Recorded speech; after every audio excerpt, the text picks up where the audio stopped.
Today on Arrows in Motion, we have RJ Shay, ad man, prolific artist, father, husband, professor, mentor, motorcycle enthusiast, trash collector. It was like inviting a library to visit the podcast studio. It was an incredible conversation. A lot of the focus was on not working for money and how to take full advantage of living life. We talk a lot about different pieces of art he's created. So if you want to see all of the art, make sure to watch on YouTube, but I hope you enjoy. At the time, when I got out of college, my first art job was at a place called Obata Design, which still exists today. It's under different ownership and so forth. But I got hired on the second day out when I was looking for work. And I went, damn, how hard is this, right? Easy. I mean, right, easy. And it turns out that they hired me because of my caricatures, because they had a client on the hook that they were going to be doing some of that work for. And they thought, well, if we can hire this guy cheap, you know, we'll do it. Well, they never utilized me properly when I was there. It was a great place. I had my own office. Are you kidding me? I was 21 years old with my own office, but they wouldn't let me work on really cool stuff. Then I got my first really, really great job at the Post-Dispatch in early 1974, okay? And they tried me out as a news artist. They had like 12 artists there. It was a big deal. I wound up getting the job, which was the best thing that ever happened to me. I had 4 or 5 jobs going on all the time because of deadlines. You know, the editor would come and give me a story to read and say, okay, here's your space. I had to draw to fit.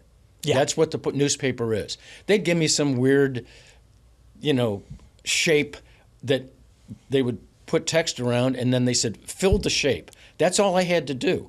And I could do anything I wanted. They gave me carte blanche. That's a pretty thin creative brief. Oh, man, is it ever? Yeah. Is it ever? Because of the Post, I started getting phone calls at the newspaper from ad agencies all over St. Louis. Oh, because your name is in there. RJ Shay. So I've been using that since college, and it just kind of rhymed. I wound up having to leave the Post a little after 9 years because I was making 3 times more on the side than I was at my regular job. Yeah, I mean, that's the artist dream. Got any questions? I mean, I could talk all day about everything, but I'm just so fascinated by the variety of things that you've done. Do you just get bored extremely easily? Or? No, I do not. I'm never bored. So I think I don't know if you know this, but Corey, our chief creative, he talks about being bored intentionally and deliberately sometimes in a way to get in a creative space, just an unoccupied mind while we're not staring at the phone or consuming content, just walking and doing. So you think of yourself as the opposite, you're never bored. Totally opposite. What is your brain doing when you're just driving? It's going 100 miles an hour, and I'm thinking about 12 things and about things that I want to do. You know, and I'm at that point in my life right now where I don't really have to work that hard. I'm as busy as I want to be. Let's just put it that way. I turn down projects all the time because it's of no interest to me now. I've already done that 1,000 times. And I want to actually, I was born and grew up in East St. Louis. I grew up in the 50s and the 60s, and it was ideal. It was ideal. And it wasn't until just the late 60s when it hit the fan. And that's when all the racial stuff started happening in the country, and then you had the assassinations of Robert Kennedy and Martin Luther King, and after that, man, it was not the same. And then they said, hey, you know what? There's gangs moving into here. I said, what do you mean gangs? What are you talking about? These are not the streets of New York. And that's when the Crips and the Bloods and all that started infiltrating. And after that, man, by the mid-'70s, man, my neighborhood, which was the greatest neighborhood in the city, was the most dangerous. So it was like a 15-year turn? Yeah, something like that. And it was a lot of white flight. Yeah. Okay? And then industries were kind of moving in the periphery, out of there. Lots of little bars and little clubs and stuff around East St. Louis back then. It's a fascinating place to grow up in. Yeah, I would say in kind of the current state has got to be kind of baffling. Well, I'll tell you, I would, about 2 years ago, I took a ride through my old neighborhood. Unrecognizable. My house was burnt to the ground a long time ago. I lived across the street from a large park. As a kid, I had a park, I had baseball fields, I had a swimming pool at the end of the street. We had a great big lake that we could fish, and during the winter it would freeze over. We'd go ice skating, build bonfires. Are you kidding me? What more could you ask for? I mean, it was fantastic. It was fantastic. Yeah, and then 30 years later, 30 years later, National wow. Lampoon's making jokes about it. I drove through here and I go, I have no idea what I'm looking at. And I drove down this street 1,000,000 times. Now, the only places that are still there that are recognizable are some of the Baptist churches. Yeah. Okay? The churches are still there, and I go, wow. Everything else, long gone. Gone. Nothing. Businesses. Although some of the businesses are now barbecue stands and stuff like that. Big Mama's Barbecue. Big Mama's Barbecue, that's right. Home with a cooter sandwich. That's exactly right. That was over by my old high school.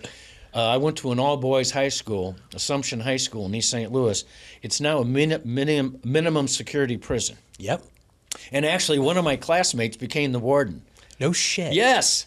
He was the warden for like 10 years. No way. What a job. In fact, when I went to school there, you couldn't leave campus back then. You'd get suspended. Now, kids are running all over the planet. They can leave and dress the way they want. We had dress codes, everything, And we thought it was a prison back then. Yeah, Okay. just minus the barbed wire. Minus the barbed wire. And they got barbed wire there now, too. Yeah, it's not exactly seen it coming back from like Gateway or something. It is not. It is not. No. I'm fast. Like the thing that I keep thinking about, you've done so many things in the art world and around it. Like, is there something you look back on as the thing you're like most proud of, whether it's a piece of art that you've produced or a person, Yes, a group of I people am. In you fact, worked I'm with? putting together a book. People have been hounding me for years to put a book together of some of the stuff that I did that I really was proud of. I got some of that on these posters here. And so I took a cue from my hero, Jack Davis, who wrote a book years ago called Some of My Good Stuff. And this was his opinion of some of the stuff that he was most proud of. And while I may agree or disagree with some of the stuff, yes, I did. But I mean, he was like one of my heroes. Did he draw like Alfred E. Newman for Mad Magazine, or was Well, that he did everything. He was the most prominent illustrator for probably 40 years. I mean, he did so much. He could do everything so quickly. The guy was amazing. And in fact, my first job was at my high school as a freshman. They were looking for a editorial artist. All right, you couldn't be on the paper unless you were a junior or a senior. No freshmen or sophomores could be on the paper. But when I submitted my art, they went, "Holy cow!" Yeah, never mind. They hired me. So I didn't get paid for it, but I was the only freshman that ever had the job as an editorial artist. And then when I got into college, my first professional job was I got a editorial cartooning job at the Edwardsville Intelligencer, which was a local newspaper, because I did caricatures, and I would do all of these politician caricatures. They loved me. So you could just like political cartoons. Political cartoons, local, mostly local editorials, of the politicians. Because Vanzo's was across the street from the county seat. So all the politicians were in Vanzo's and so forth, and the Congress people and all that stuff. So I did all those caricatures. So you can do kind of like the jester sort of. I did role. everything. Yeah. I did everything, and I spent a long time on those things, and they loved it. Why do you think that you obviously had a lot of early success, so you either had talent or you did enough repetition where you advanced your skills very quickly? Like, what do you think created all this early success? Mad Magazine and my insistence on getting as good as I could and practicing. All I did was draw. Okay, so reps. Reps, man. I would go home on the weekend and I would draw all night. I was a night owl, and I would sit out listening to KXOK and drawing caricatures and drawing cartoons and trying to get as good as I could. What do you think makes a great artist? Persistence. Okay, I told my students, you don't have to be great, but you got to be persistent, okay? If you keep doing this, you're going to get better. And by the end of my class, everybody agrees. I make them do stuff that they have never done before, and they are so excited. They're basically having an orgasm. They go, "Wow, I didn't know this was in me." And I go, "Yeah." And I've had some, and I have people in my class that are as young as 18 or as old as 70. Take my class. Awesome. I've had one guy, he was an old friend of mine. He came in and says, I can't draw a straight line. I said, neither can I, and that's why God invented rulers. Okay? I said, I guarantee you that by the time you get out of my class, you're going to have done some stuff that you didn't know you had it in you. And sure enough, I'm never wrong. I said, I'm not going to lie to you. If you show up, 90% of success is just showing up. I mean, that's been my observation. What is the role of talent in art to you? Well, it's important, but it's not the most important. I said, look, the food chain starts with the idea person. Okay, always has been. The senior creative director, he's not an artist and probably never has been. In fact, I've had art directors that can't draw. I said, that scared the hell out of me. But I said, that's why he said, I'm sorry, don't laugh at my stick men. I go, I'm not. I said, you're paying me. I said, that's why you're coming to me, to take, your script and make something out of it so you can show the client. I said, don't ever apologize because you can't draw. I said, if you could draw, and I've had a couple of art directors who are really good illustrators, and they'd come to me and say, hey, I need you to do this. And I go, they'd show me their comp, and I go, why are you coming to me? I said, that's great. They said, well, I want to show the art, I want to show the client some other style. I said, okay, well, I'll give you a pencil. They came back and said, they like mine better. And I go, of course they did. Yeah. Okay, it's okay. I said, I'm not jealous. You're multi-talented. You can do more than one thing. So not only can you think about a script and help the copywriter, but you can also do comps on your own. You don't have to go out of your brick and mortar to do it. Now, if you got something that I really can do better, come to, and I got a lot of work out of that, Yeah, that's just being reasonable. Exactly. So the city newspaper did a story on me. See, I grew up, when I was 12 years old, I thought, I'm going to be an artist. That's what I'm going to do for my life. And I was so dumb and naive, I thought I could do it. And God blessed me and let me be that dumb kid who just pursued this artwork without having, and I was a decent student, but I didn't, I did just well enough to do what I had to do so I didn't get into trouble and get out of there. But my direction was going to be a professional artist. And I didn't know how I was going to do it, but I knew I did.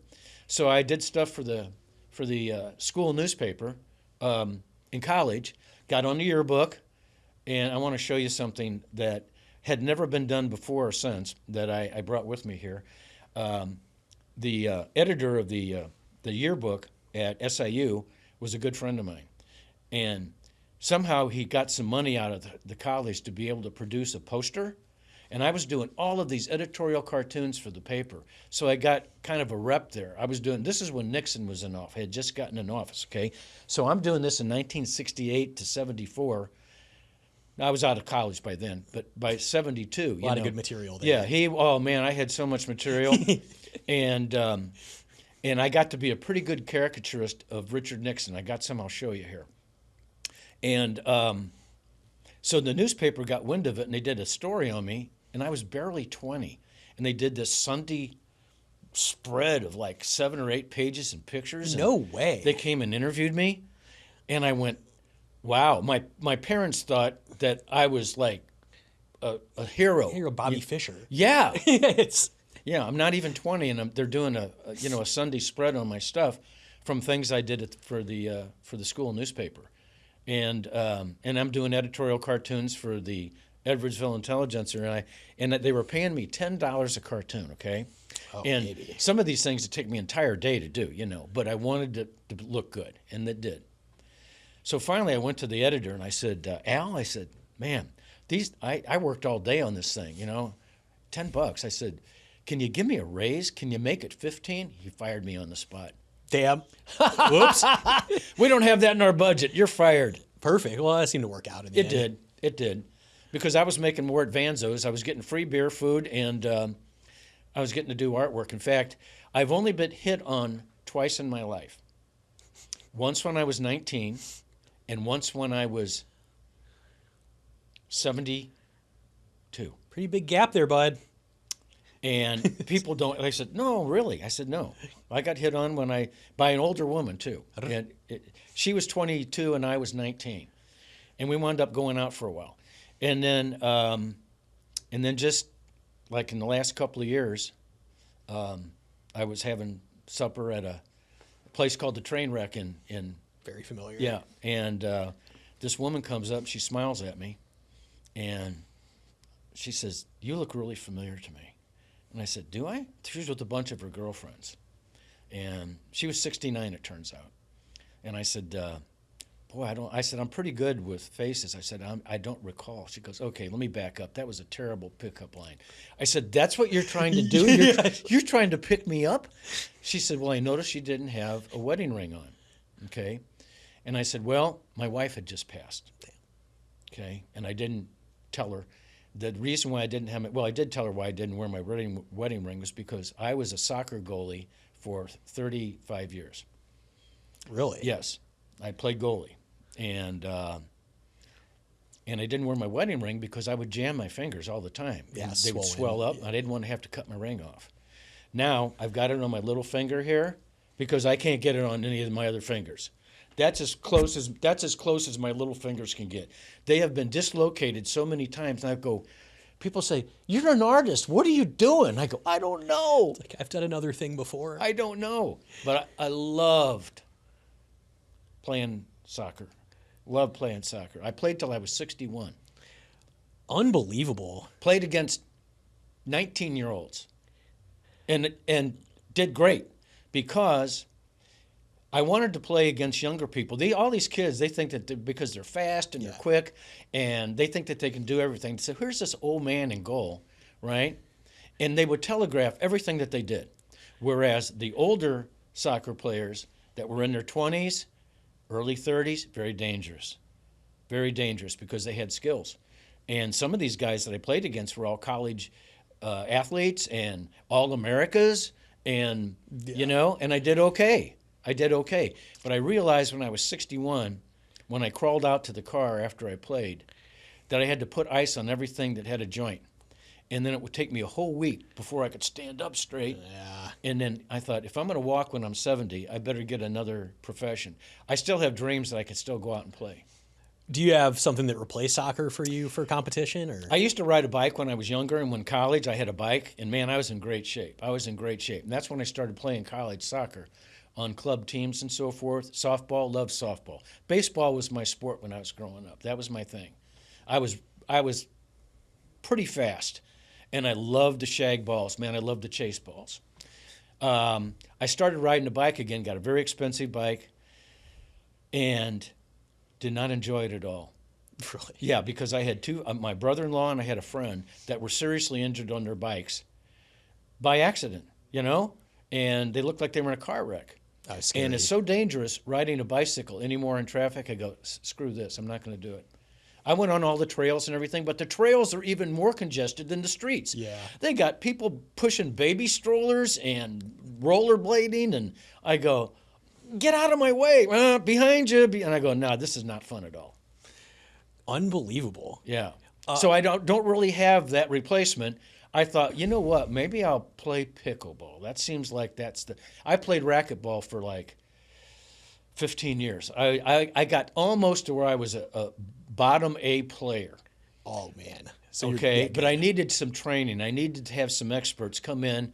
I could get to every ball, but my kill shot wasn't as consistent as I would like, okay? But I did everything. I did all the sports and worked out, lifted weights. I did all of that stuff for years and years and years.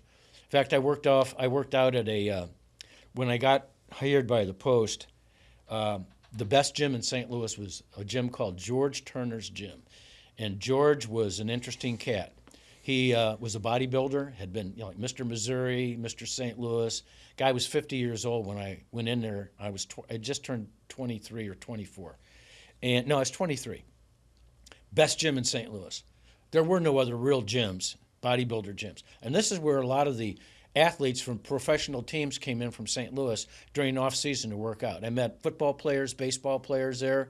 It was a great place. And I was a member there for like 13 years. Yeah. So you seem like someone that goes through like cycles of obsession. Is that like you? I have multiple obsessions, I'm pretty sure. because I like doing lots of different things simultaneously. You don't seem like someone that's wasting their life. No, I'm not. I'm like I said, I'm never bored either. I mean, I got a list of things to do that from the 70s that I still haven't gotten to, you know? And now, since my wife passed, I've been working on my house. It's been a nightmare trying to get my house into order and my studio. I've had my studio since 1981, and it's run its cycle of life, and I'm trying to clear out the studio, and I don't know what to do with it. I got 50 years of stuff in there. I mean, when Corey came back from visiting, not that I wanted him to, he could not shut up about the place. Well, just and I have some pictures that I can send you, some pictures of when it was in great shape, and I made sure it was in great shape because we had women working in there too, and I made sure it was clean. I made sure that when clients came that they were comfortable. You know, we made coffee, and of course, that was a time when I was shooting photostats. I had a photostat room. I had an old German photostat machine that was fantastic. That was then became our kitchen once, technology, once the computer came into being, we didn't need those anymore. But the greatest two pieces of thing that I have, besides my Apple, I do everything on my computer, is my scanner. Oh my gosh, I got an Epson scanner that is nails. So you've been digitizing a lot of this. I've been digitizing tens of thousands of things. That's part of my other obsession too. I have scanned thousands and thousands and thousands, and I'm not exaggerating when I tell you that, of my own artwork and family photos and everything that you can think of, and I've been putting them into alphabetized folders so that I can go to my hard drives and find everything. If you'd look at my desktop, you'd think I was an organized person. I am not. I have to work hard just to be unorganized. Really? Yes. But if you looked at my desktop and looked at my hard drives, you'd think, wow, this guy's an accountant. What's the difference? Like, why is I one don't thing know. not like the other? What do you mean? The rest of life maybe not organized, like the rest of the studio and life not organized in this file set? Pretty much. Although, when we were working professionally in the studio, everything was organized because it had to be. I had to look professional. Are the digitized files maybe building for like someone else's consumption? Yeah, it is. A lot of this is for my kids, my grandkids, and I don't want stuff to go. In fact, I've brought hundreds and hundreds of my original pieces of art home and I got them down in my dining room right now. They're all in boxes, and I've scanned all of them. And that's just the tip of the iceberg. I've got so much stuff still at the studio, it's crazy. And what I did was I had my family come over, and I said, go, because my sister lives in California. She says, boy, I would like to have some of your original art. I said, they came into town not too long ago. They were here for a week. They came over to my house. I said, take whatever you want. Take as much as you want. Take whatever you want. And she took like 28 pieces of my stuff, and she's got it all framed right now at her house. And that's beautiful. My other sister came over. She took a couple dozen pieces. My daughter-in-law came over, took a couple dozen pieces. Now I've invited my neighbors to come over and say, take whatever you want. If anything interests you, take it, because I don't need it anymore. And if you enjoy it, God bless you. Yeah, I mean, the legacy is going to be in other people's eyeballs Yeah, getting it. That's it. Are your kids artists or in the world? My oldest son is artistically talented. He wound up he went to Kansas City Art Institute and wanted to major in sculpture. I went, boy, I said, Nathan, you may as well go into romantic arts. I mean, what are you thinking, son? Okay? And he wound up being a decent delineator, but that wasn't his love. His love was building things three-dimensionally. So he came home one time from college and took a welding class and learned how to weld.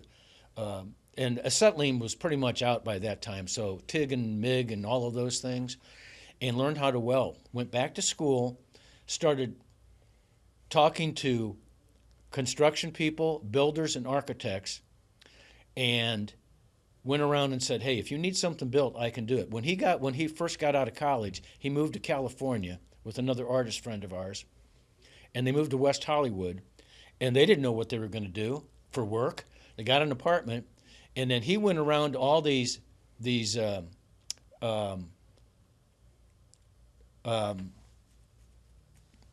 what am I thinking of here? All of these art studios and stuff, and said, hey, if you need anything welded, if you need any, because he had worked when he was in college part-time for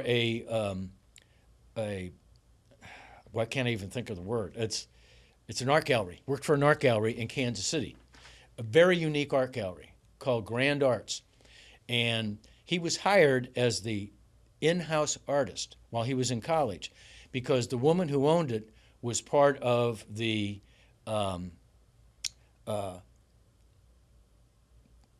card company. And why can't I even Hallmark? think? What's that? Hallmark? Hallmark. Yeah. Yeah. She was a Hall.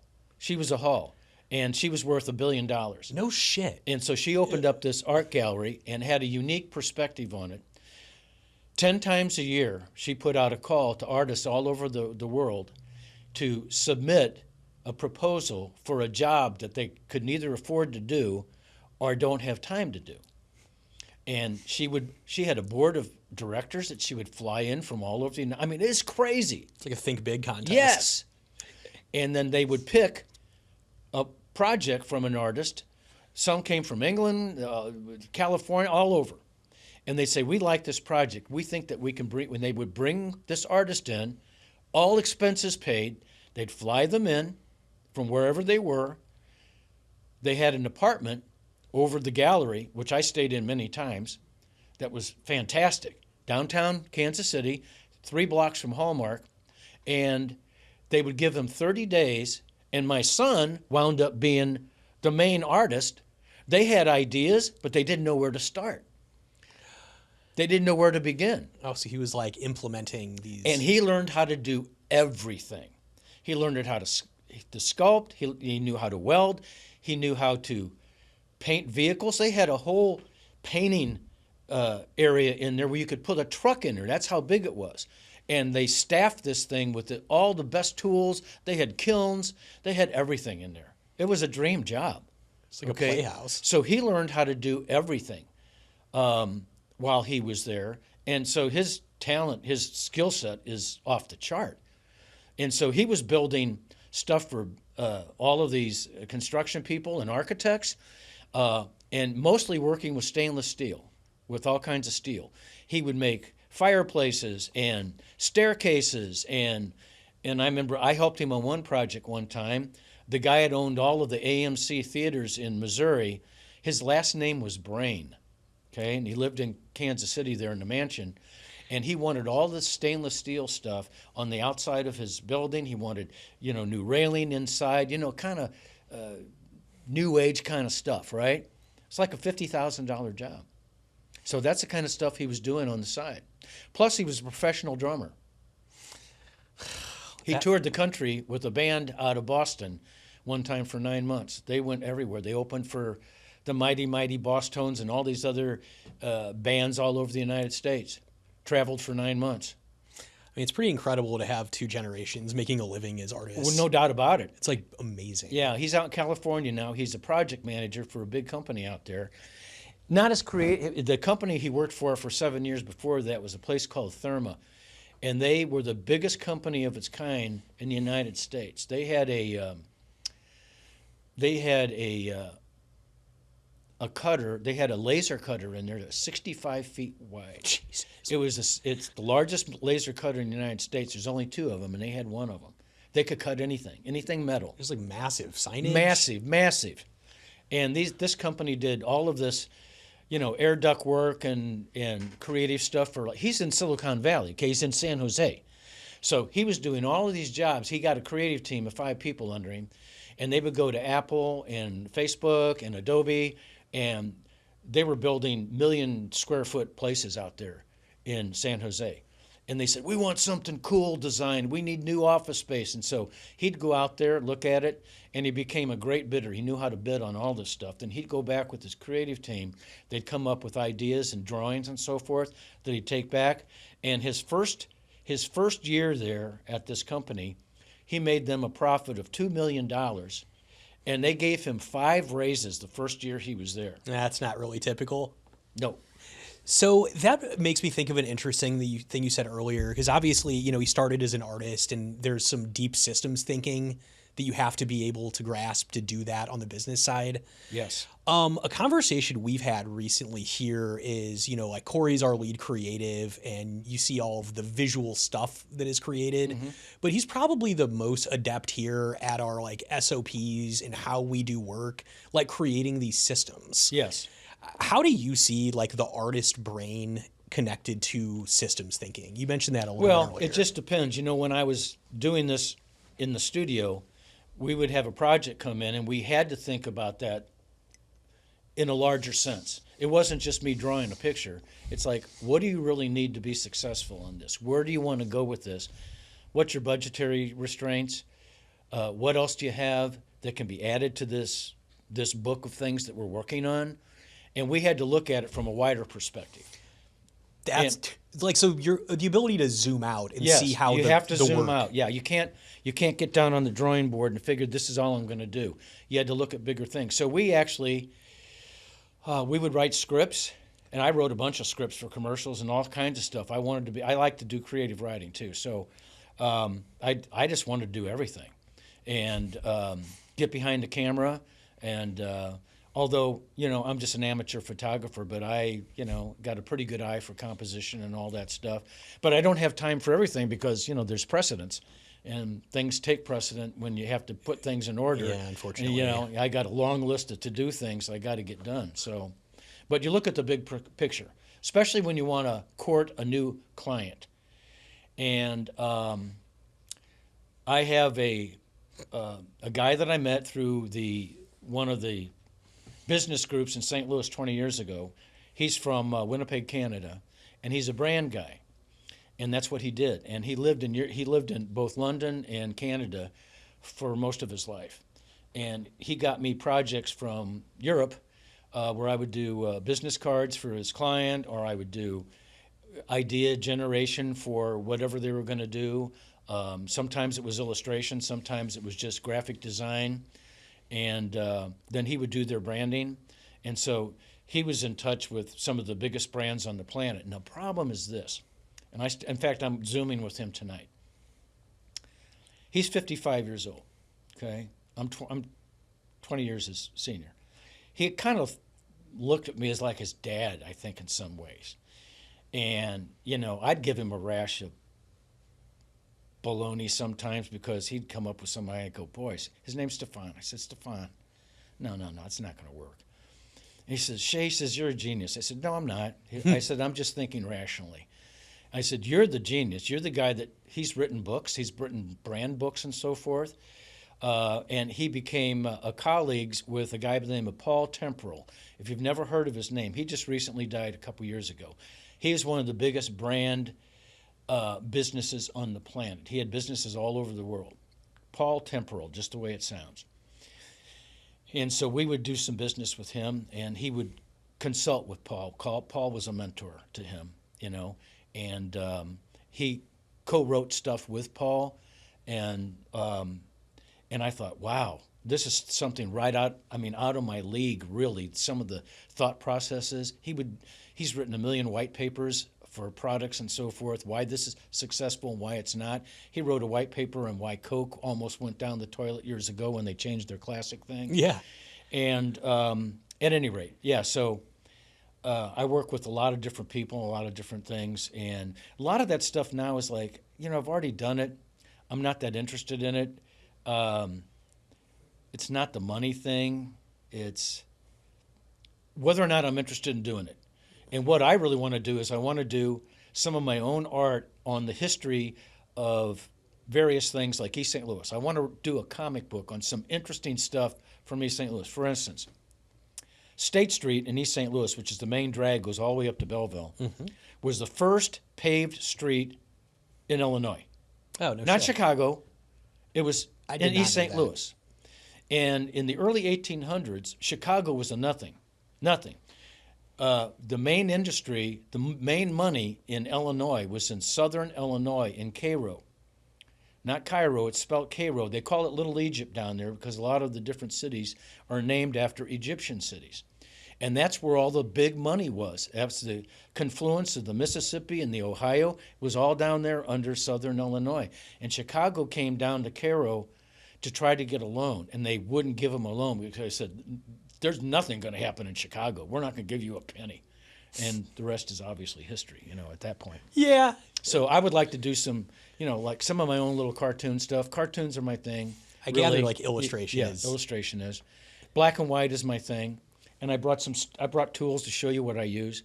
And I brought some samples of some stuff here too. I want to show you. Can we do this? Yeah. Doug, what's the best way to kind of show this stuff? Show it after. Yeah, you could probably like hold it up to the camera. Like you wanted this one, Bob, if you want to hold it up toward that camera as you're like pointing stuff. Do you want to like rap and just show some art? You think that's the right move? Yeah, we could probably do that.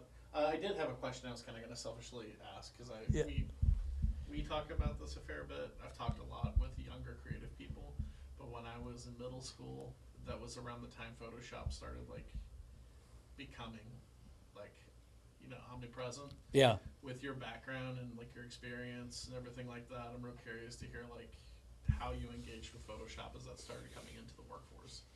Well, I don't get to talk to a lot of people about that. All right. Photoshop, all the Adobe products. I resisted. I had a computer from the early 80s just for business purposes. My accountant and everything would work on it, CPA. I didn't want to get involved in doing computer stuff because I worked with a guy. That's all he did was computers. He knew more about computers than anybody else I knew. And he was so frustrated by it that I thought, why would I want to get involved with that? Because I'm making a ton of money on the drawing board, whereas he's beating his brains out on the computer because we're talking about back in the early 90s. By the way, here's a fun fact for you, I think. We brought a guy into the studio in the early 90s who was a computer genius. He had a vision. He was a visionary way beyond that of mortal man. He was sort of an evil genius. He was a big dude. He was like 6'4", weighed 350 pounds, and he was building websites back then. Nobody knew what a website was in the early 90s. None of the major corporations had websites. Nobody. They were just now getting into understanding what it was. Nobody knew what www was, World Wide Web. I said, what is that? And he goes, okay, let me tell you. He says, you know what? You need a website. I said, what's that? He said, I'll tell you what, in lieu of, rent, and I was giving him practically nothing. And he had a couple of his computer nerds in there with him working in one of the middle rooms. He said, I'll build you a website. So he built this 7 or 8 page website with my phone number, and I was the first artist in St. Louis to have an email address. Ooh. Very first one. What was it? RJ@rjshay.com. Nice. And by the way, there's a lot of RJ Shays in the country, believe it or not. They're doctors and lawyers, and, who knows? Sell that domain. That's your retirement plan there. Not really. I mean, So he said, you know what? What we need to do is, it was a new term. It was called squatting. So at the time, you had to get your URL from one place. It was down in Atlanta, Georgia. It was called, I'll think of it in a second. It was the Wild West. There were no rules. There were no rules back then. None. And so you would submit your name, what you wanted to have a .com, and that was the main one you wanted to get was a .com, and it was $10 a year. You bought it for $10 a year, and then you renewed it every year for $10. So Dave, my buddy, he bought 150 URLs. Okay. Now this is in 1994. It's sizable. 1994. It had just been announced that the Los Angeles Rams were coming to St. Louis that next year, 95. Okay. So Dave had stlouisrams.com, St. Louis. He had like 5 or 6 different Rams URLs.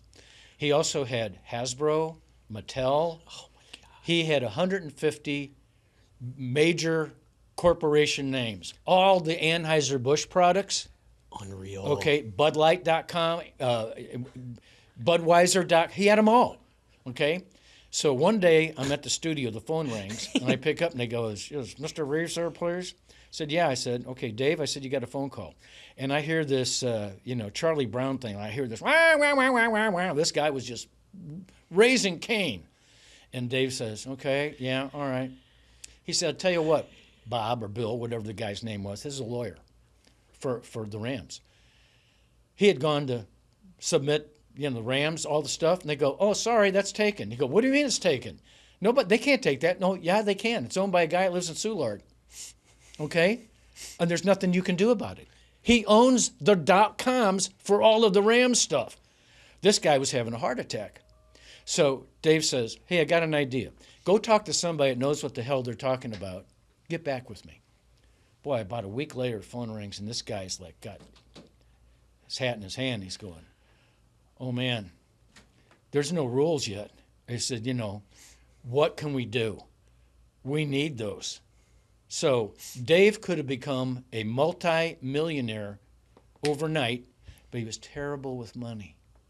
Plus, he was an alcoholic. Okay, he was terrible with money.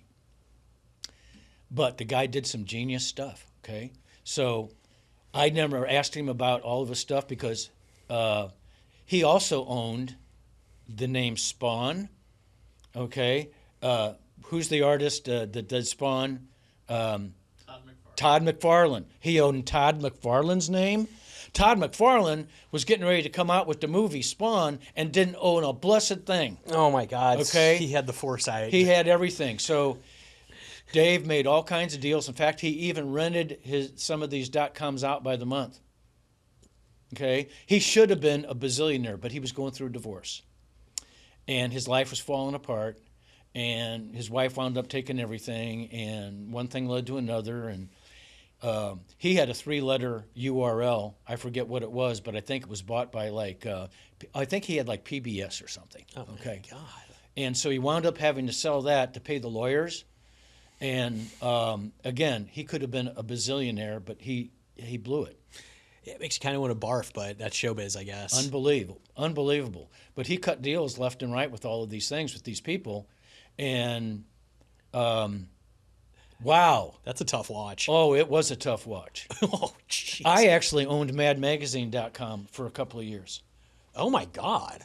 And wound up giving it up because I didn't see any future in it. And, oh, well. I mean, you just don't know. It seems so obvious. It's just the same as the guy who bought a pizza for 2 Bitcoin or whatever. Oops. Yeah, oops. Kind of want to wrap with, this might be a little bit meandering and complex, but you've lived what is not a traditional life, You don't think? I don't think. That's not the impression that I get. And I think there's a lot of younger people that are feeling maybe artists that feel obligated to pursue as much money as possible and are kind of at a crossroads on how to spend their time. What kind of advice would you give? Oh, I got good advice. I tell my students right away, I said, do not do anything for money. Do it for passion. Do it for passion. Find something you love and pursue it.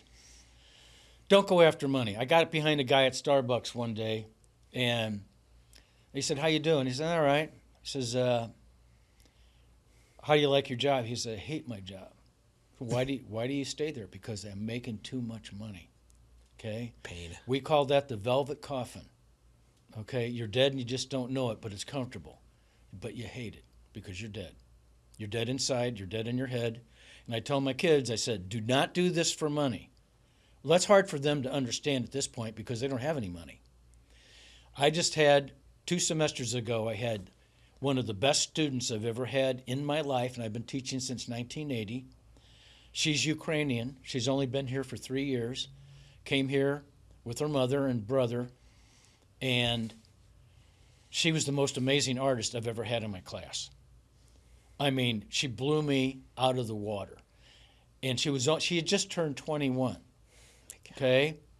And we had critiques, and I had them doing these jobs. The job that I had, this project I gave them was reimagine St. George and the Dragon. They had no idea what I was talking about. So I gave them all this historical reference, and we did talks, and I showed them I showed him what other artists had done for hundreds and hundreds of years, and this is, basically playing between good and evil. This is black and white. This is Star Wars and the evil empire, and it has, that's what this is all about. She did a piece that was just, I said, her name was Dante. I said, Dante, I was doing some pretty cool stuff when I was 21. I said, but I got to tell you, I don't think I could have done this. I said, this was just, it's a drawing style that's just absolutely amazing. So after our critique, they would throw all their artwork into a drawer, right? So she would throw this. I said, Dante, come here a second. I said, I've never done this before in all of the years I've been teaching. Would you consider selling that? I said, I'm a starving artist myself. She goes, you want to buy this? I go, yeah, I do. I said, would $100, could you use that? She was a busser. She was working at a restaurant. Yeah. I said, I can afford $100. I said, I'll give you more if I can. She goes, no. I bought a piece from my students, which I've never done before. I've got it framed and hanging in my house. In fact, I still keep in touch with her. She's getting ready to move to Oregon. I don't know why, but she knows people out there, and she thinks it's probably more lucrative for her out there. I don't know. She speaks 4 languages. I'm just really curious. I would consider myself more a writer. I don't draw. What is it about the piece or the person that gives you that gobsmacked, there's something unbelievable or special there? Can you put it into words? Well, I can tell you this. It's mental therapy. Drawing is mental therapy. And I've had other artists go, you're right. When I'm cross-hatching, baby, I'm in another world. I'm in another world. And I will look up, now all of a sudden 5 hours are gone, okay? I'm not bored, and I'm doing something legitimate. And I'm getting better at it too. And it looks good. And I'm getting paid for it. Are you kidding me? What more could you want? Check. Right. Now, I've done thousands and thousands and thousands of drawings and pieces in my life. And most of the time I get a hit on them. A lot of times I knock them out of the park. I almost never strike out. And I've never run away from a single project, even though I wanted to a couple of times. I would tell the art director I go, hey, I'll tell you what, maybe this is not working out. I'm doing what I think needs to be done, and you don't like it, and you want me to change it. Maybe I don't want any money. I've done all this work. I don't want, no. We have a deadline. You got to finish it. I goes, then get off of my back. Let me do my thing, and you're going to love it. I did the last illustrated cover for the St. Louis phone book before the phone books disappeared. I did the last illustrated cover, and I almost killed the art director, okay, because he came by. We were supposed to show the client where I was that night at 9 o'clock at Southwestern Bell. He came by at 5 o'clock, and I thought he was going to have a coronary. He says, what's wrong? I said, hey, I was doing collage stuff at the time. I said, this collage stuff doesn't come together till the last 2 hours. I said, get off of my back or I'm going to kick your ass. Can I say that? Yeah. Yes. So he left, came back. I met him at 9 o'clock. I brought the artwork in the stage as it was to the client. She loved it. She moaned over it. And he's going, yeah, I told you it was good. And I thought, shut up. You know what? I'm going to kick you right where the sun don't shine, brother. I've only, with all the jobs I've ever done, I've only had probably, on one hand, I can count 5 different instances where I wanted to kill the art director, but I finished the job. I've had other artists dump the job in midstream and just disappear. Yeah, I mean, over a career like that, having 5 high friction interactions with a boss is incredible. And I got the jobs done, and it was successful. They liked it. Yeah, I see a lot more frequent incidents of that in agencies now. But I had professional artists that I knew who some of the stuff they did were way better than me. They did different things. If they were having a problem with the art director, they would just leave town. They would never, and they'd leave them high and dry. You can never get another job again. Bad news travels fast. Yeah. Okay? Bad news travels fast. better than having a piece that they didn't like. My advice to my kids is, look, guys, here's the most important thing. Do stuff because you love it. Money will follow. Okay? Secondly, deadlines. Always meet your deadlines. Let me tell you something. A lot of these art directors, they give you unrealistic deadlines, but show up with it. And if they go, oh man, I need a change on this, they always have time for changes. Mm-hmm. Okay? But they never had time to give you the time that you needed. Yeah. Okay? One last story. I did a poster for Anheuser-Busch with a well-known art director here in town, a big agency. And he hired artists from all over the United States, top-notch artists, to do posters for schools that had mascots. Okay? And because I had all this, in fact, I got an article in CA magazine. I don't know, you know CA, do you know Communication Arts? Okay. That's a national, well-known, anyway. He had seen this, and he gave me one of these poster projects of a bear. Still one of my favorite projects. And I had to have it done in 10 days. It was a big piece, okay? It was like 100% same size. And I painted this thing, and he kept bugging me. And I had this bear with these big claws and everything. He said, when are you be done with this? I need to get this to the printer. I said, David, I need a couple more days. He says, a couple more days? I said, this thing is gigantic, man. Anyway, I get this thing done. Oh, man, he almost killed me. He takes this artwork, cranks it sideways, crops it, and crops out 2 days of my work that I could have had it done if he would have told me how he was going to crop this thing. Oh, God. I just talked with him at length last night. We had a nice conversation. Oh, bad brief. But he was a top-notch art director, and because I asked some of these other artists, I said, how is he as an art director? He says, he's the best, you know? So I said, okay. He was difficult to work with, but he was a good art director, so... I think that's great advice that you gave. Like the way that I think about it a lot, you know, I've worked with a lot of people, a lot of great professionals in advertising. There's just some people that you know that you can trust to meet the like to do the work. Oh, absolutely. Like that is the most valuable thing for a coworker for me is like, we trust you to get the ball in your hand. That's right. That's why I got so many jobs, because they didn't have to worry about me. They knew what they were going to get. They knew what the product was going to be, and they knew I was going to have it on time. It was going to be exactly as what they wanted. And I sell them all on my pencil. My pencils are not sloppy. I give them really tight, concise pencils. Okay? And I go, imagine this in pen and ink. Imagine this with watercolor. Okay? And if you like the composition, that's what you're going to get. And so they go for it, man. I got too much on my plate already. I trust you, go. So that's, you know, when you build trust with some of these clients because they know what they're going to get, they know the final product, they don't hassle you. That's a hell of a reputation to build. It is, and it takes years. And I tell my students, I showed them some of my art supplies. I said, it takes years to become a journeyman with this stuff. And I will just show you one thing here. Yeah, let's transition to this part. I want to see your stuff. This is my tackle box of art. Do you want to get a separate camera on this? Or what's the best way to do that? Here is what I do everything with. This one pen point and pen, I'm dip and scratch.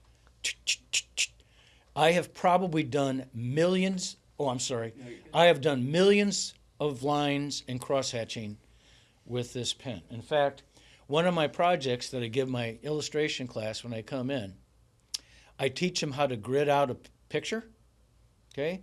I give them artwork from a couple of other artists that are my icons. I show them how to grid out a picture and how to reproduce that picture so that it's faithful to that. And they do a fantastic job, okay? When they understand how the grid works, I said, the Renaissance artists used grids. All of them did. Some of them had pieces of glass that were gridded out. You know, Leonardo da Vinci used grids. Did the Mona Lisa probably used a grid, had her sitting there, had this glass with the grid there, and gridded out his canvas, and then looked at each one of these squares where the Mona Lisa was and started drawing. I guess that's why every artist has that. What is it, Joseph Mueller Brockman, the grid system? Yeah. That same book every artist has. And when they'd never heard of it until they do it. And they go, dang. And I said, yeah.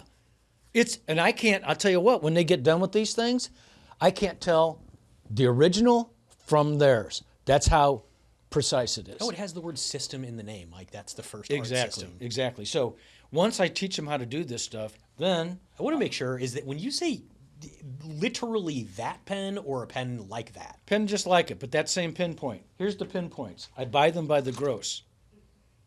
It's a 513 speedball round end pinpoint. I see it. Yep. And I give all of my students all of their art supplies for free because I have so many art supplies, I'll never use them. Okay. I also give them their own ink bottle. By the way, I invented this system here. They can put this thing, it's got grippies on here. Yeah. They can put it on their drawing board and it won't slip off. Plus, it's in a see-through bottle so they can tell how much ink they have. Whoever invented the little ink bottles that you buy sucks. Idiot. You can't see. First of all, you can't get your pen in there. You don't know how much ink is in there. You know, you're banging your pinpoint in the bottom there. When they undo this, they can see how much ink they have. We'll get you on Shark Tank. I provide them with the ink. I provide them with their pen points. I provide them with all their paper. I provide them with their brushes. And then we hit the road running first day. Yeah, you care a lot. Yeah. Okay, here's the stuff. In my first day of class, I bring in old school stuff. And I bring in, oh man. I give them all their triangles. This is really foundational stuff. Yeah, this foundational stuff. And this is like one of the greatest little tools. It's a architect's roller glide is what it is. And I can ink on this thing. And I found out about rapidographs in 1968. I've never heard the word. Oh my God. I could do some demonstrations. And so this comes in different point sizes. And it's a perfect, you put ink in this thing. And it's a perfect pinpoint because it has a consistent line weight. So I put this on here, I make sure that I got something underneath here, and I can draw a straight line in ink, okay? So like the flow is like perfect. The flow is perfect. Flow is perfect, okay? I still have boxes, hundreds of these. I still use them. Is that not a tool that people are using right now? No, they're not, because they're using the computer. Oh, duh. They're using, in fact, I can show you stuff that when the computer came into being, I would do all of my logos by hand, okay? And I do them in black and white. I do them this big, okay? And then we reduce them down, you know, for whatever it's going to be used for. And my compatriot Rip, he started using the computer, and he would do some. He'd do some logos where he had a 1-point outline and then a 2-point break, and then the logo, and then he would have that inlined with another 1-point line. I would do all that stuff by hand. Nutty. Okay? And when I saw what he did with that, it would take me 3 days to do this logo with inlines and outlines, and you can't make any mistakes because it's ink on paper, right? When he used the computer and it just dictated where that was going to be, as soon as I saw that I was sold, I go, I'm out of business. I will never do that again. And I wouldn't. And if I showed you some of my black and white stuff, I'm going to give these to you guys. Oh my God. These are some of my first promotional posters that I did. And those are all jobs that I did, stuff I did for clients, for the Post-Dispatch. Bob, this is awesome. Okay, and caricatures, etc. And then what I do, I had these things printed. I had, you know, the rolls, and I'd send all these things to art directors all over the United States and St. Louis. And let's see, that's 2. So that was from the 1980 Communication Arts. Yes, correct. Oh gosh, I got a smudge on this. This is the first. This is my first one that I did. And yeah, sorry, this is No, up. you're good. This is up in the attic. These are some of my favorite pieces, and this will probably, some of these will be in my book. Yeah, you definitely can't put a nose like that Okay, on. see that Richard Nixon? Yeah. Okay, that's 3 feet high by 2.5 feet wide. Yeah, that's a politician only. I still have the original. And see that Arnold Schwarzenegger? Yeah. I did that for. He's got the original. Arnold Schwarzenegger has the original. No shit. Yeah, yeah. So this is my promotional stuff that I'd give the art directors. And they went, "Oh my God, really? Oh, sorry about that. I'll give you a good one down the line here. I've got stacks of them." So there's a poster I did for CBS Records for Charlie Daniels. Such a great ad because it says everything that it needs to say. Did this for Oldsmobile for the 50th anniversary, I think. No, 75th anniversary. Yeah, these were all newspaper ads. This Post-Dispatch, that was ads.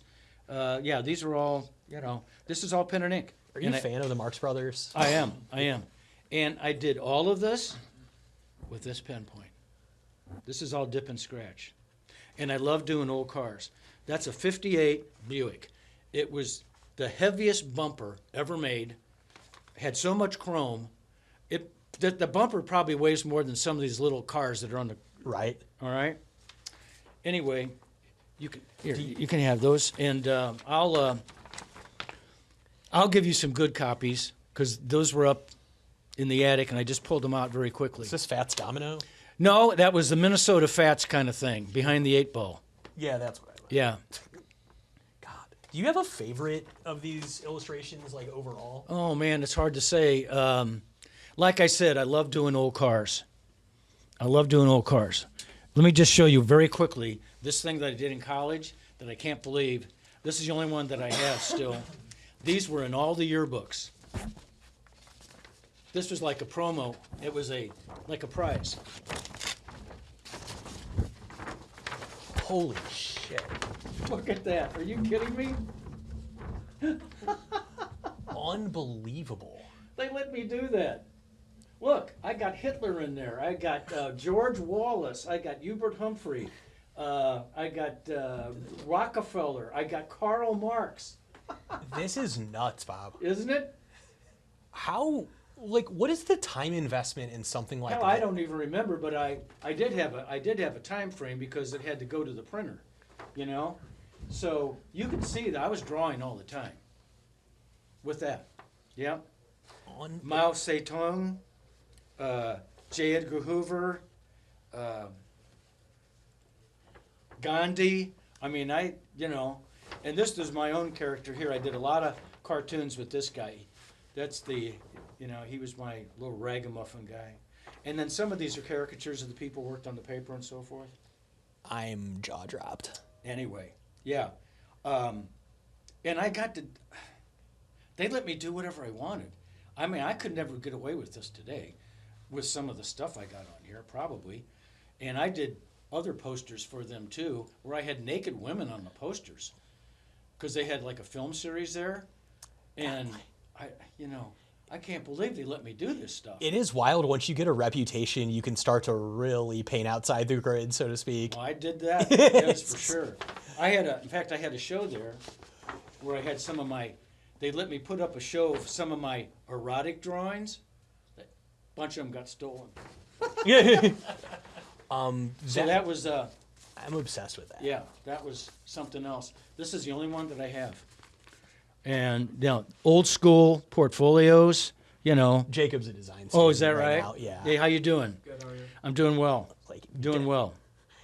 What is this? I don't have here, turn this. That was a brochure I did. I was in collage. That's all hand done. Worked with a designer at the studio.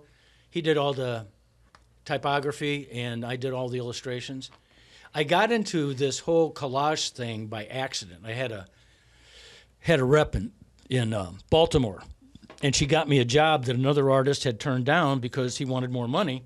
And she says, I told him you could do this. Can you do this? And I go, yeah, probably. It was a collage thing. She says, do you have any samples? I said, no, I've never done it before. She says, well, can you do something and then send some film so we can get this? It was for the World Trade Center in Baltimore. So overnight, I did a collage piece. I just made this thing up. did a collage piece, took it to my photographer friend.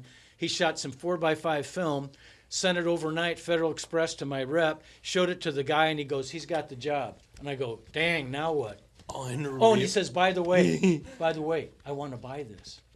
He wants to buy the sample that I did. What year? Do you know what year you made this? That's probably early 90s, maybe. I just can't imagine doing this by hand. What Yeah, a there's no sicko. computer on there except for the text, obviously. I have another question. Yes, too, sir. right?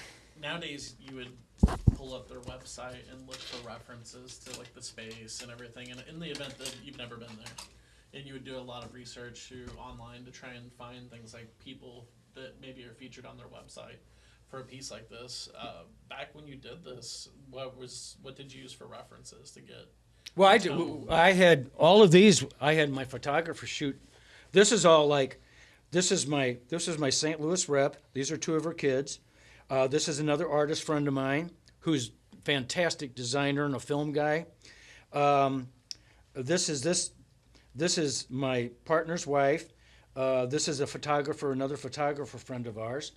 And then this is all, we had something called rub downs. You ever heard of rub downs? You would shoot something in black and white, and they would put this stuff on a like a slick sheet, and you put this thing upside. Okay, I should have brought the type.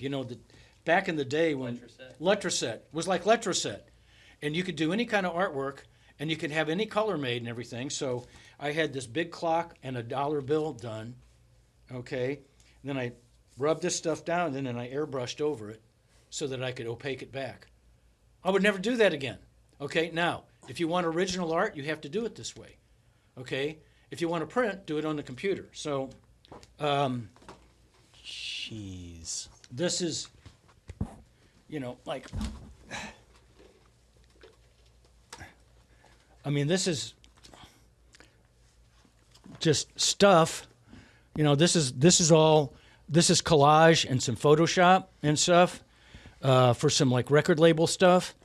I did a ton of stuff one year for Schnucks. In fact, I sold them on this.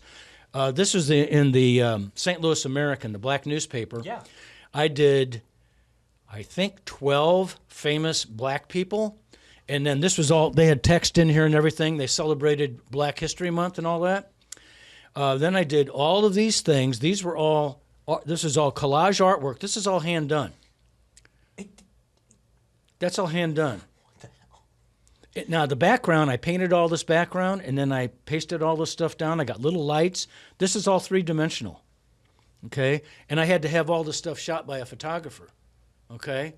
And I made a lot of money for my photographers, too, because when they were having some lean weeks, they could always count on me to come by and make a few $100, just taking care of stuff. That's awesome to lift up the friends. I used myself as a model whenever I could. I never had to pay any. I only had to pay models one time. Everybody else volunteered. Somebody's dad, somebody's mom, somebody's cousin. Let's see. I pulled some of this stuff out. I did this for. They wanted me to come up with different styles that they were opened up a new agency in Kansas City. So they said, "Can you do a Picasso style? Can you do I said, yeah, I can do that. And so I did. It's like a Batman cartoon. Yeah, pretty much. Yeah. And That's say Osborne Bar. Osborne Bar. Yeah, sure did. And then, this is my forte. This is stuff that I do, black and white stuff. And, do lots of collage for brochures and for folders and stuff like that.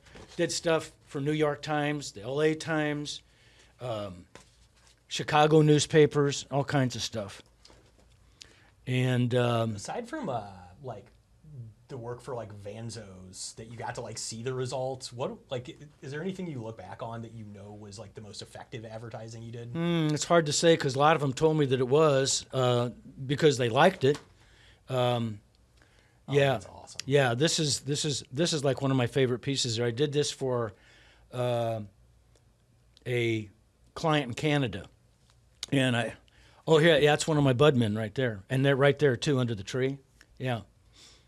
And I did comic books. I did things for John Deere. I did a whole thing on John Deere where it was like safety for kids on the farm. So anyway, that's just a couple of things there. By the way, Kinko's was like my favorite place to go get color shots because we didn't have color printer. And the first color printers were just so expensive that go to Kinko's and they perfected that stuff. And so I'd come back and cut the stuff out, mount it on foam core, cut it out, and then, depending on the levels that I was making, I'd paste it either directly down, and then I'd get gouache, and I'd come back in with acrylic, and I'd get some paintbrush marks on it and everything. And I got to tell you, it scared the hell out of me in the early days because I didn't know. I was all experimenting. I was experimenting. I hoped it was going to come together. Yeah. And I only found out that it really only came together in those last few hours. And man, I thought, dang, man, do I sure want to do this? Do I want to do this? I don't know. The rush of it is kind of exciting. He put together, it was funny. We did like a little commercial where there was a scene. It was for like a restoration company where there was like a dragon breathing smoke, and Corey put together this like dragon with cardboard, and then at the literally the day of the shoot, it was like more clay, more paint, and it was the guy showed up probably. What do you finish it 2 hours before the client showed up to shoot the commercial? I'll tell you what, this took a long time to get this color hair, dealing with stuff like that. Yeah, I mean, under these hats, there's some missing threads. Yeah, so this is my toolbox, and sometimes I come in, and I would throw some of these French curves and ellipses and Check that out. It's nuts. Oh my God. I was looking for I still use traditional stuff, especially for, I used to have to ink with compasses and so forth. I would throw some of the stuff on the desk and I'd go, and I have a ruling pen. You know what a ruling pen looks like? No. Let's see if I find it here. Hold on. I think I may have one in here. Oh, pencil extensions. You need a pencil extension so that, pencils, art supplies are so expensive. Look at that. I can use that thing till it's almost gone. So I said, conserve your stuff because it is expensive. Jacob, as like a young person, what is your brain doing when you look at all this shit? Looking forward to figure drawing 1 this semester. Anyway, a ruling pen. I could draw the picture for you. Anyway, the ruling pen, this is before mechanical things like the rapidograph. If you wanted to draw a straight line, you had to have a ruler, you had to have an offset so that you're not going to get ink underneath the thing, and then you'd have to take this ruling pen and you could adjust the width of how big that line needs to be. It can't be too big because if you put too much ink on there, it'll drop, okay? So I had to learn how to do that, and it takes years to get good at this so that you don't screw something up.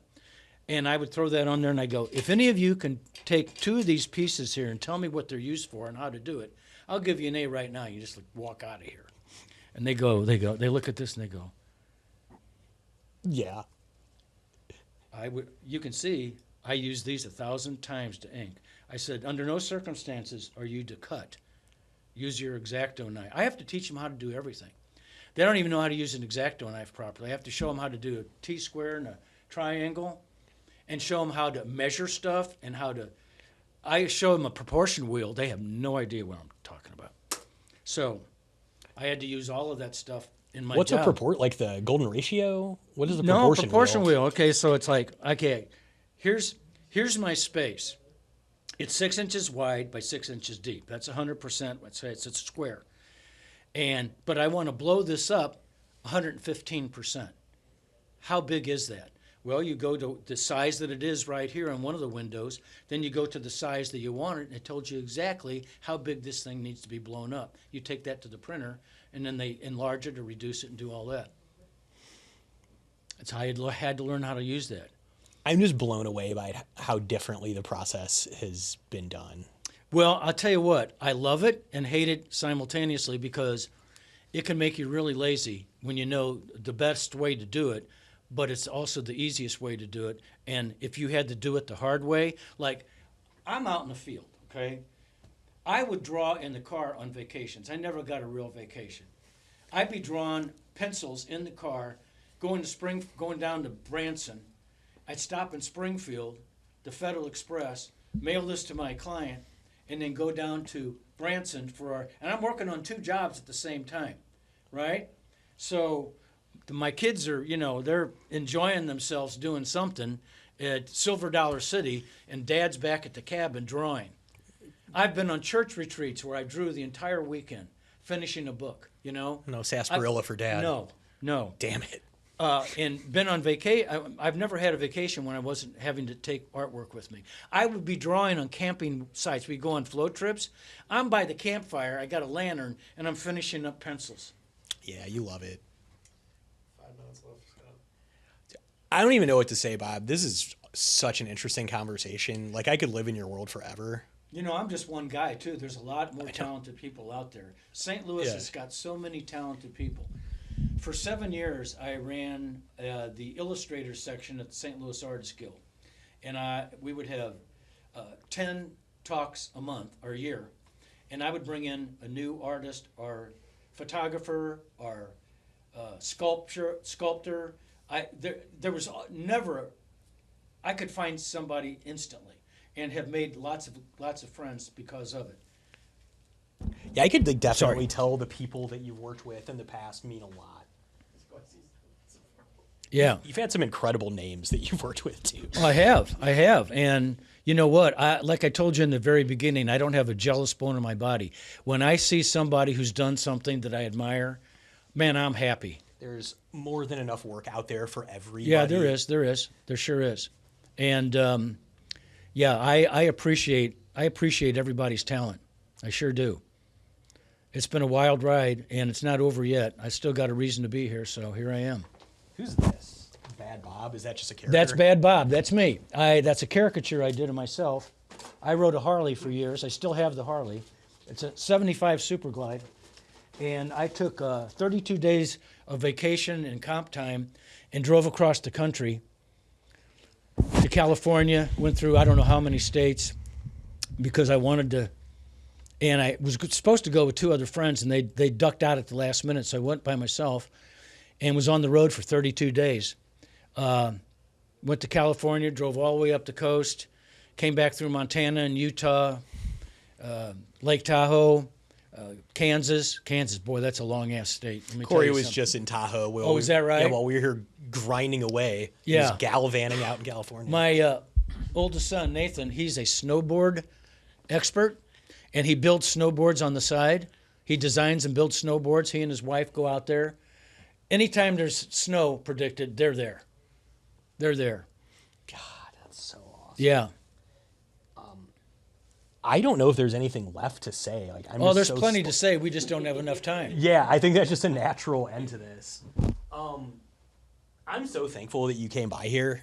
Well, thank you for having me. Yeah, you're an awesome guy. I won't acknowledge that Corey might have led me to believe that. I'm just a guy. You know what? I'm just a guy. You're a guy with 2 5-stars and 1 4-star rating on RateMyProfessor.com.